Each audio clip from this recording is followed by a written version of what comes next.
যারা ভিডিও দেখছেন, এই যে দেখেন অরিজিনাল, আমরা আছি গাজীপুর হল মির্জাপুর বাজারে, ঐতিহ্যবাহী একটা বাজার।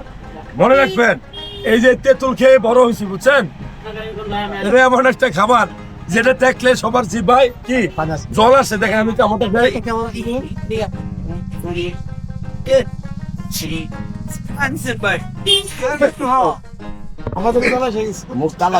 জল আসছে নি আসছে নি যে জিনিস দেখলে জল আসে, এটা আপনার শরীরের জন্য খুব উপকারী একটা খাবার। আমাদের লিভার ভালো রাখার জন্য তেঁতুল উপকারী, আপনার শরীরে টেস্টোস্টেরন বাড়ানোর জন্য তেঁতুল উপকারী। এটা ভিটামিন সি সমৃদ্ধ খাবার, আপনার মুখের রুচি বৃদ্ধি করবে। নিয়মিত ভাবে কাঁচা তেঁতুল খাওয়ার চেষ্টা করবেন, না পারলে পাকা তেঁতুল। তেঁতুলের বিচি কখনো ফেলে দিবেন না। আমরা অনেকে আছি তেঁতুলের বিচি ফেলে দিই, তেঁতুলের বিচি ফেলে দিয়ে খাই না।